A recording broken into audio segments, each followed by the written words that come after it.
Hello students, मैं आचार्य वंदना और आज हम पढ़ने वाले हैं कक्षा 8वीं हिंदी वसंत भाग 3 पाठ दीवानों की हस्ती।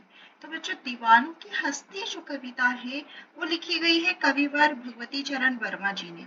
तो उन्होंने कहा, उनके कहना है कि दीवानों की जो मुख्य विशेषता है उसे उन्होंने उजागर किया है इस कविता के अंतर्गत।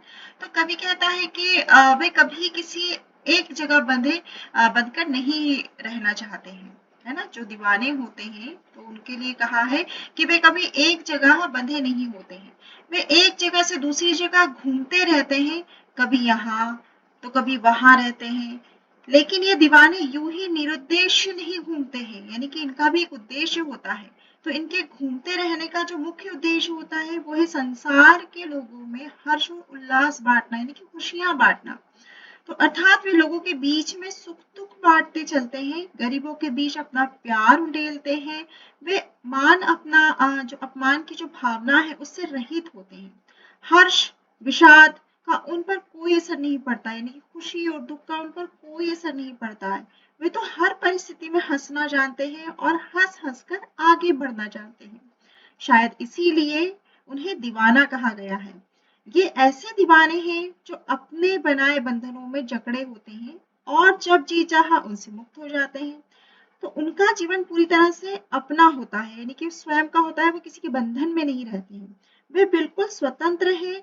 ये दीवाने सच्चे अर्थों में देश के सच्चे सपूत कहलाते हैं। तो चलिए देखते हैं क्या दिया जा रहा है कविता के अंतर्गत। तो यहाँ कहा जा रहा है, हम दीवानों की क्या हस्ती, हस्ती यानी कि हमारी क्या मिसाल है, जो आज यहाँ कल वहां चले। यानी कि हम तो दीवाने हैं, हमारा कहीं ठोर ठिकाना ही नहीं है, कभी यहाँ कभी वहां रहते हैं।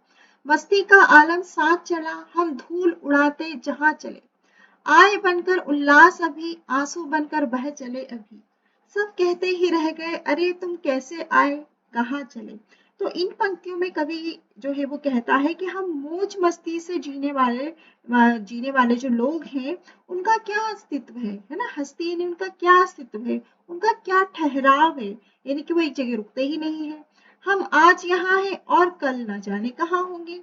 लेकिन हम जिस ओर भी जाते हैं, है ना, क्या कह रहे हैं कि लेकिन हम जिस ओर भी जाते हैं या हम जहां भी जाते हैं, हमारे साथ एक मस्त संसार रहता है, यानी कि हम मस्ती में मस्त रहते हैं। तो हमारे संपर्क में जो भी आता है वो भी मस्त हो जाता है। हम जहां भी धूल उड़ाते जाते हैं वही हमारी मस्ती की दुनिया भी रहती है, यानी कि हम जहां भी जाते हैं तो वहां भी लोगों में खुशियां बांटते हैं और लोग मस्त हो जाते हैं। फिर उसके बाद कवि कह रहा है कि आए बनकर उल्लास अभी। तो यहाँ कवि कहना चाह रहा है कि हम लोगों के लिए हर्ष और उल्लास लेकर आते हैं। अर्थात हमसे लोग बड़े खुश होते हैं, है ना। कुछ होते हैं ना लोग जिनसे लोग मिलकर बड़े खुश होते हैं। कोई खुश मिजाज इंसान रहेगा तो उससे मिलकर सभी खुश होंगे। तो लोग यहाँ पर हमसे मिलकर बड़े खुश होते हैं। जब हम चलने लगे तो आंसू बहाने लगे, है ना, यानी कि जब हम विदा हो रहे हैं लोगों से जाने के लिए तो लोग आंसू बहाने लगे। तो हम लोगों के आंसू बनकर जाने लगे, है ना। जब हम जा रहे हैं तो जब हम मिले थे तो बड़े खुश हो रहे थे लोग। अब जब हम जा रहे हैं तो लोग आंसू बहा रहे हैं, तो हम लोगों के आंसू बनकर जाने लगे। हमारे बारे में लोग यही कहते हैं कि तुम कैसे आए और कहाँ चले, क्योंकि हम तो दीवाने हैं, हमारा कोई ठोर ठिकाना ही नहीं है। हमारी जब मर्जी होती है हम वहां जाते हैं और जब मर्जी होती है तब तक हम वहां रुकते हैं। अब आगे कभी कह रहा है, किस ओर चले यह मत पूछो, चलना है बस इसलिए चले। जग में उसका कुछ लिए चले, जग को अपना कुछ दिए चले। तो यहाँ पर इन पंक्तियों में कवि ये कहना चाह रहे हैं कि इससे यह मत पूछो, है ना, जो दीवाने हैं उनसे यह मत पूछो कि वे किधर जा रहे हैं, है ना। तो दीवाने कह रहे हैं कि हम तो बस चलते रहना और चलते ही जाना जो है वही समझते हैं, कि संसार से उनका कुछ भी लेना देना नहीं है, बस वो चल रहे हैं और संसार को अपना कुछ दे रहे हैं और संसार से कुछ ले रहे हैं, यानी कि खुशियां बांटते चल रहे हैं और आगे चलते ही जा रहे हैं। फिर आगे कवि कह रहे हैं कि दो बात कही दो बात सुनी, कुछ हंसे फिर कुछ रोए। छक्कर सुख दुख के घूंटों को हम एक भाव से पिए चले। तो यहाँ कवि ये कहना चाह रहे हैं कि हमने कभी अपने मन की जो बात है वो लोगों से कही और लोगों की जो बात है वो सुनी। जहाँ हंसने की बात थी वहां हम जो है हंसे, और जहाँ दुख भरी जहाँ हमने जिस किसी ने अपना दुख हमारे साथ बांटा तो दुख भरी बातों पर हम रोए भी उसके साथ। तो सुख और दुख का हमारे जीवन में समान महत्व है, यानी कि जब हम खुश होते हैं तो हम खुशियां बांटते हैं, और जब दुखी होते हैं तो हमें भी रोना आता है लोगों का दुख सुन के। तो सुख और दुख का हमारे जीवन में एक समान महत्व है।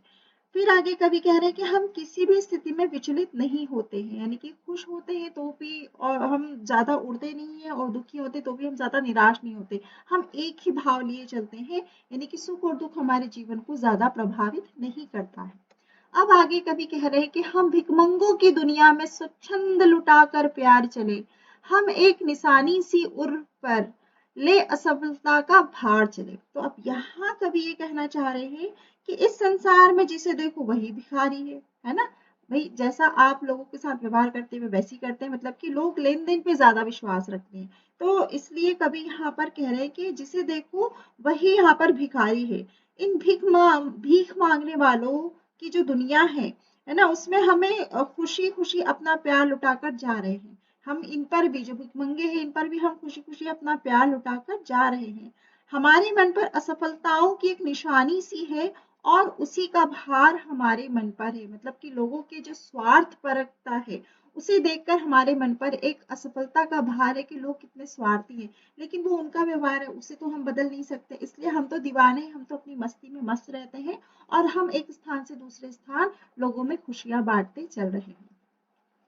फिर आगे कवि कह रहे हैं कि अब अपना और पराया क्या, आबाद रहे रुकने वाले, हम स्वयं बंधे थे और स्वयं हम अपने बंधन तोड़ चले। तो यहाँ कवि ये कहना चाह रहे हैं कि इस दुनिया में अब ना तो कोई अपना है और ना ही कोई पराया है, क्योंकि भाई वो तो दीवाने हैं, उन्हें खुशी और गम उनके लिए एक समान है, तो इसलिए वो किसी भी चीज से इतना लगाव नहीं रखते हैं कि या ये मेरा है ये पराया है। तो वो कह रहे हैं कि ना तो कोई अपना है और ना पराया है, संसार में रहने वाले लोग आबाद रहे खुशहाल रहे, है ना, यही हमारी कामना है, और वह यही कामना करते हुए एक स्थान से दूसरे स्थान चले जाते हैं। हम स्वयं ही संसार के बंधनों में बंधे थे, है ना, और अपने आप ही बंधनों से मुक्त होकर अब हम जा रहे हैं। तो हम सभी किसी न किसी बंधन में रहते हैं, घर रहता है परिवार रहता है, उसको और ज्यादा स्टैब्लिश करना होता है, उसको और ज्यादा डेवलप करना होता है, तो जो व्यक्ति है वो इन्हीं सब चीजों में उलझा रहता है। लेकिन यहाँ जो दीवाने होते हैं, जो देश के सच्चे सपूत कहलाते हैं, उन्हें इन सारी चीजों से इन सारे बंधनों से में बंध कर रहने में कोई आनंद नहीं आता, वे सिर्फ चलते जाते हैं और अपना जीवन जीते जाते हैं। तो बच्चों ये था पाठ हमारा दीवानों की हस्ती। तो मुझे उम्मीद है कि आपको बहुत अच्छे से समझ में आया होगा। तो आप मेरे चैनल को सब्सक्राइब करें, लाइक करें और इसे शेयर करें, ताकि और भी बच्चे इस चैप्टर को अच्छे से समझ सकें। थैंक यू सो मच बच्चों।